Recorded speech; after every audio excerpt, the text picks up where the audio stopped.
गुरुर् ब्रह्मा गुरुर्विष्णु गुरुर्देवो महेश्वरा गुरुर साक्षात पर ब्रह्मा तस्मै श्री गुरुवे नमः। राधे राधे मेरे प्यारे भाइयों बहनों माताओं व बंधुओं, आज कार्तिक मास के बड़े गुरुवार के दिन मैं आपके लिए लाई हूँ भगवान विष्णु और माँ लक्ष्मी की कथा। बंधुओं, गुरुवार के दिन विष्णु भगवान की इस कथा को सुनने मात्र से आप पर भगवान विष्णु की असीम कृपा होगी।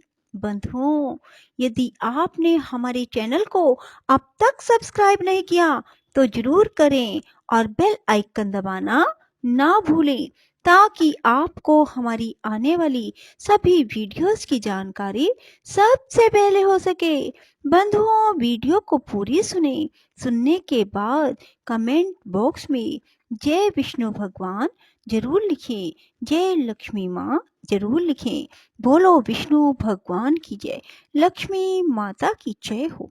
देवता बोले, हे देवादिदेव जगन्नाथ परमेश्वर पुरुषोत्तम, हम सब ध्रुव की तपस्या से संतप्त होकर आपकी शरण में आए हैं। हे देव, जिस प्रकार चंद्रमा अपनी कलाओं से प्रतिदिन बढ़ता है, उसी प्रकार यह भी तपस्या के कारण रात दिन उन्नत हो रहा है। हे जनार्दन, इस उतान पाद के पुत्र की तपस्या से भयभीत होकर हम आपकी शरण में आए हैं। आप उसे तप से निवृत्त कीजिए। हम नहीं जानते वह इंद्रत्व चाहता है या सूर्यत्व, अथवा उसे कुबेर, वरुण या चंद्रमा के पद की अभिलाषा है। हे ईश, आप हम पर प्रसन्न होइए और इस उतान पाद के पुत्र को तप से निवृत्त करके हमारे हृदय का कांटा निकालिए। श्री भगवान बोले, हे सुरगण, इसे इंद्र, सूर्य, वरुण अथवा कुबेर आदि किसी के पद की अभिलाषा नहीं है। इसकी जो कुछ इच्छा है वह मैं सब पूर्ण करूंगा। हे देवगण, तुम निश्चिंत होकर इच्छा अनुसार अपने अपने स्थानों को जाओ। मैं तपस्या में लगे हुए इस बालक को निवृत्त करता हूँ। श्री पराशर जी बोले, देव आदि देव भगवान के ऐसा कहने पर इंद्र आदि समस्त देवगण उन्हें प्रणाम कर अपने अपने स्थानों को गए। सर्वात्मा भगवान हरि ने भी ध्रुव की तन्मयता से प्रसन्न हो उसके निकट चतुर्भुज रूप से जाकर इस प्रकार कहा। श्री भगवान बोले, हे उतान पाद के पुत्र ध्रुव, तेरा कल्याण हो। मैं तेरी तपस्या से प्रसन्न होकर तुझे वर देने के लिए प्रकट हुआ हूँ। हे सुव्रत, तू वर मांग। तूने संपूर्ण बाहरी विषयों से उपरत होकर अपने चित्त को मुझ में लगा दिया है, अतः मैं तुझसे अति संतुष्ट हूँ। अब तू अपनी इच्छा अनुसार श्रेष्ठ वर मांग। श्री पराशर जी बोले, देव आदि देव भगवान के ऐसे वचन सुनकर बालक ध्रुव ने आंखें खोली और अपनी ध्यान अवस्था में देखे हुए भगवान हरि को साक्षात अपने सम्मुख खड़े देखा। श्री अच्युत को किरीट तथा शंख चक्र गदा श्रांग धनुष और खड़ग धारण किए देख उसने पृथ्वी पर सिर रखकर प्रणाम किया और सहसा रोमांचित तथा परम भयभीत होकर उसने देव देव की स्तुति करने की इच्छा की।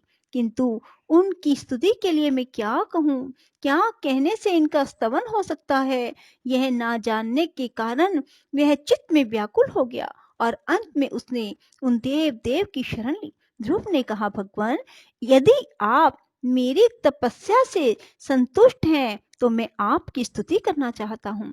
आप मुझे यही वर दीजिए जिससे मैं स्तुति कर सकूं। हे देव, जिनकी गति ब्रह्मा आदि वेदज्ञ जन भी नहीं जानते, उन्हें आपका मैं बालक कैसे स्तवन कर सकता हूँ। किंतु हे परम प्रभो, आपकी भक्ति से द्रवीभूत हुआ मेरा चित्त आपके चरणों की स्तुति करने में प्रवृत्त हो रहा है, अतः आप इसे उसके लिए बुद्धि प्रदान कीजिए। श्री पराशर जी बोले, हे द्विजवर, तब जगतपति श्री गोविंद ने अपने सामने हाथ जोड़े खड़े हुए उस उतान पाद के पुत्र को अपने शंख के अंत भाग से छू दिया। तब तो एक क्षण में ही वह राजकुमार प्रसन्न मुख से अति विनीत हो सर्वभूत अधिष्ठान श्री अच्युत की स्तुति करने लगा। ध्रुव बोले, पृथ्वी, जल, अग्नि, वायु, आकाश, मन, बुद्धि, अहंकार और मूल प्रकृति, ये सब जिनके रूप हैं, उन भगवान को मैं नमस्कार करता हूँ, जो अति शुद्ध, सूक्ष्म, सर्वव्यापक और प्रधान से भी परे हैं। वह पुरुष जिनका रूप है, उन गुण भोक्ता परम पुरुष को मैं नमस्कार करता हूँ। हे परमेश्वर, पृथ्वी आदि समस्त भूत, गंध आदि, उनके गुण, बुद्धि आदि, अंतःकरण, चतुष्टय तथा प्रधान और पुरुष से भी परे जो सनातन पुरुष हैं, उन आप निखिल ब्रह्मांड नायक के ब्रह्मभूत शुद्ध स्वरूप आत्मा की मैं शरण हूँ। हे सर्वात्मन, हे योगियों के चिंतनीय, व्यापक और वर्धनशील होने के कारण आपका जो ब्रह्म नामक स्वरूप है, उस विकार रहित रूप को मैं नमस्कार करता हूँ। हे प्रभु, आप हजारों मस्तकों वाले, हजारों नेत्रों वाले और हजारों चरणों वाले परम पुरुष हैं। आप सर्वत्र व्यापक हैं और संपूर्ण ब्रह्मांड को व्याप्त कर 10 गुण महाप्रमाण से स्थित हैं। हे पुरुषोत्तम, भूत और भविष्य जो कुछ पदार्थ हैं, वे सब आप ही हैं। विराट, स्वराट, सम्राट, अधिपुरुष आदि भी आप से ही उत्पन्न हुए हैं। वे ही आप इस पृथ्वी के नीचे ऊपर इधर उधर सब और बढ़े हुए हैं। यह संपूर्ण जगत आप से ही उत्पन्न हुआ है तथा आप से ही भूत भविष्यत हुआ है। यह संपूर्ण जगत आपके स्वरूपभूत ब्रह्मांड के अंतर्गत है, जिसमें सभी पुरोडाशों का हवन होता है। वह यज्ञ, पूषादाज्य तथा 2 प्रकार के पशु आप ही से उत्पन्न हुए हैं। आप ही से ऋक, साम और गायत्री आदि छंद प्रकट हुए हैं। आप ही से यजुर्वेद का प्रादुर्भाव हुआ है। आप ही से अश्व, एक और दांत वाले महिष आदि जीव उत्पन्न हुए हैं। आप ही से गौवें, बकरियों, भेड़ों और मृगों की उत्पत्ति हुई है।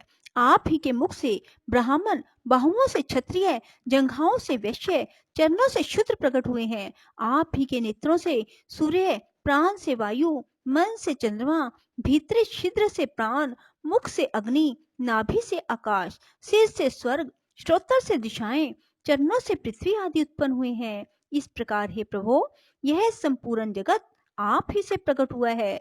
जिस प्रकार नन्हे से बीज में बड़ा भारी वट वृक्ष रहता है, उसी प्रकार प्रलय काल में यह संपूर्ण जगत बीज स्वरूप आप ही में लीन है। जिस प्रकार बीज से अंकुर रूप में प्रकट हुआ वट वृक्ष बढ़कर अत्यंत विस्तार वाला हो जाता है, उसी प्रकार सृष्टि काल में यह जगत आप ही से प्रकट होकर फैल जाता है। जिस प्रकार केले का पौधा छिलके और पत्तों से अलग दिखाई नहीं देता, उसी प्रकार जगत से आप पृथक नहीं हैं। वह आप ही में स्थित देखा जाता है। सबके आधारभूत आप में आह्लादिनी और संधिनी संवित अभिन्न रूप से रहती है।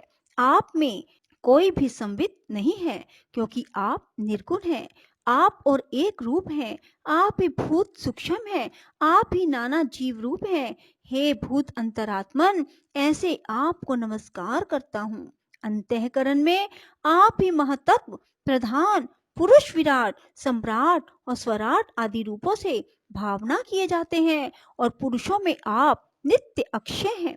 आकाश आदि सर्वभूतों में सार अर्थात उनके गुण रूप आप ही हैं। समस्त रूपों को धारण करने वाले होने से सब कुछ आप हैं। सब कुछ आप ही से हुआ है, अतएव सबके द्वारा आप ही हो रहे हैं। इसलिए आप सर्वात्मा को नमस्कार है। हे सर्वेश्वर, आप सर्वात्मक हैं, क्योंकि संपूर्ण भूतों में व्याप्त हैं। मैं आपसे क्या कहूँ, आप स्वयं ही सब हृदय स्थित बातों को जानते हैं। हे सर्वात्मन, हे सर्वभूतेश्वर, हे सब भूतों के आदि स्थान, आप सर्वभूत रूप से सभी प्राणियों के मनोरथों को जानते हैं। हे नाथ, मेरा जो कुछ मनोरथ था वह तो आपने सफल कर दिया, और हे जगतपते, मेरी तपस्या भी सफल हो गई, क्योंकि मुझे आपका साक्षात दर्शन प्राप्त हुआ। श्री भगवान बोले, हे ध्रुव, तुमको मेरा साक्षात दर्शन प्राप्त हुआ, इसमें अवश्य ही तेरी तपस्या तो सफल हो गई, परंतु हे राजकुमार, मेरा दर्शन भी तो कभी निष्फल नहीं होता। इसलिए तुझको जिस वर की इच्छा हो मांग ले। मेरा दर्शन हो जाने पर पुरुष को सभी कुछ प्राप्त हो सकता है। बोलो श्री विष्णु भगवान की जय। राधे राधे। जय श्री कृष्णा। बंधुओं, यदि आपको हमारी वीडियो पसंद आए तो इसे लाइक करें और शेयर भी जरूर करें। धन्यवाद।